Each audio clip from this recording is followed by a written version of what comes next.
Mobile দিয়ে professional video edit শিখতে চাইলে অবশ্যই আপনাকে অ্যালাইট মোশন অ্যাপটি সম্পর্কে জানতে হবে। তো অ্যালাইট মোশনের আজকে বেসিক এডিটিং শেখাবো। প্রথমেই চলে যাব অ্যালাইট মোশন অ্যাপসে যাওয়ার পর কিছুক্ষণ সময় নেবে। তারপর আমাদের এরকম একটা পেজ ওপেন হবে। তো এখান থেকে চলে যাব প্লাস আইকনে। প্লাসে ক্লিক করার পর এখান থেকে আমরা ভিডিওর রেশিও সিলেক্ট করতে পারবো। বিভিন্ন রেশিওতে আমরা ভিডিও সিলেক্ট করতে পারবো। তো প্রথমে আমরা 16:9 এটা সিলেক্ট করে নিচ্ছি। তারপরে FPS এখান থেকে 1440, 1080, 720 যার যেটা খুশি নিতে পারেন। তো আমি 1080 নিলাম। এখান থেকে FPS সিলেক্ট করতে পারবেন, 30 FPS থাকবে।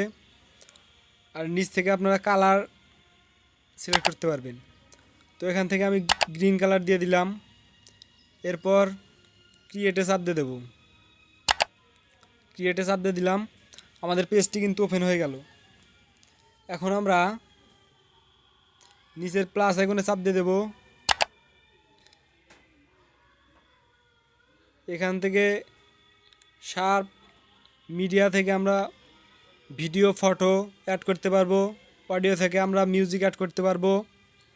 তো আমি মিডিয়াতে যাই। যাওয়ার পর আমরা একটা ভিডিও নিয়ে নেই। ভিডিওটা নিয়ে নিলাম। এখন আমরা ভিডিওর উপর চাপ দিয়ে এখান থেকে ইফেক্ট অ্যাড করতে পারবো। মুভ অ্যান্ড ট্রান্সমিটারে গিয়ে ভিডিও ছোট বড় করতে পারবো। তো প্রথমে আমরা মুভ অ্যান্ড ট্রান্সমিটারে যাই। যাওয়ার পর এটাতে ক্লিক করব।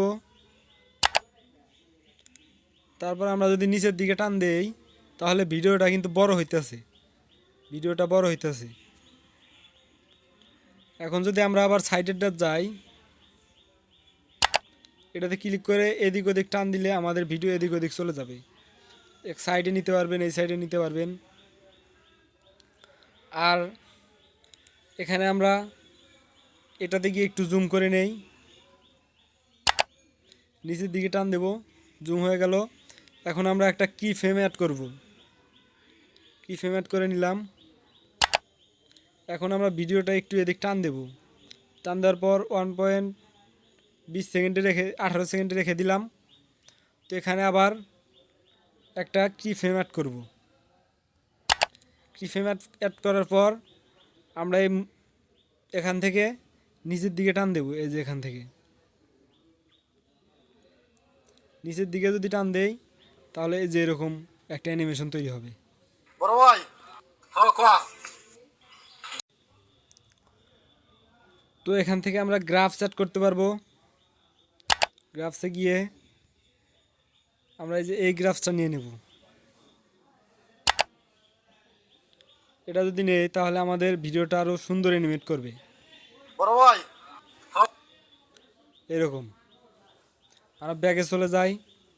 মোটামুটি মুভ অ্যান্ড ট্রান্সমিটার শেখা সম্পূর্ণ হয়ে গেছে। এখন আবার ইফেক্টে যাব। তো ইফেক্টে যাই, অ্যাড ইফেক্টে ক্লিক করে দেব।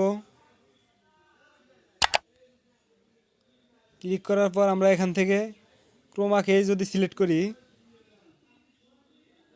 ক্রোমাকে স্ট্যান্ডার্ড সেটিংয়ে সিলেক্ট করে দেব। এখন আমরা যদি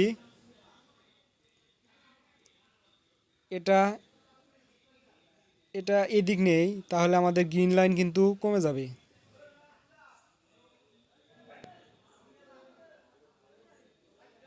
যেহেতু ভিডিওতে গ্রিন লাইন নাই তাই দেখাতে পারলাম না। অথচ আমরা ব্ল্যাক দিতে পারি। সাইডে যে ব্ল্যাক ভালো হয় না। তো এছাড়া আরও ইফেক্ট অ্যাড করা যায়। অ্যাড ইফেক্টে ক্লিক করে দেই। এটা স্ট্যান্ডার্ড সেটিংয়ে ক্লিক করে দেই। এই যে আমাদের এরকম হবে।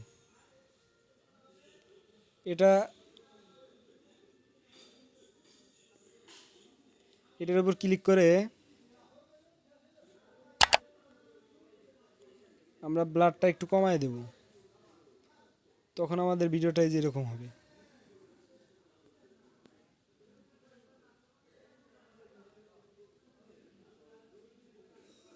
ধরেন আমার একটা মেয়ে পছন্দ হলো।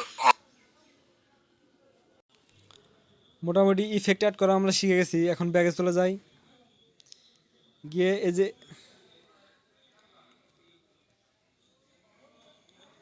আমাদের এই যে এটার উপর যদি ক্লিক করে দেই তাহলে এই সাইডেরটা কেটে যাবে, আর এটার উপর যদি ক্লিক করে দেই তাহলে বাম সাইডেরটা কেটে যাবে, আর মাঝখানেরটা ক্লিক করে দিলে স্প্লিট হবে, দুই সাইড ভাগ হয়ে যাবে। তো দেখাই আমি, প্রথমে এটার উপর ক্লিক করে দেই, আমাদের এই সাইডেরটা কিন্তু কেটে গেছে। এখন একটু যদি ভিডিওটা মাঝখানের দিকে নেই, এখন আবার এই সাইডে ক্লিক করে দেই, আমাদের দুই সাইডের ভিডিও কিন্তু কেটে গেছে। এখন যদি মাঝখানে ক্লিক করে দেই, ভিডিওর উপর চাপ দেই, মাঝখানেটা যদি ক্লিক করে দেই তাহলে ভিডিওটা দুই ভাগে ভাগ হয়ে গেছে। দেখেন দুই ভাগে ভাগ হয়ে গেছে। আবার ভিডিওর উপর চাপ দেই,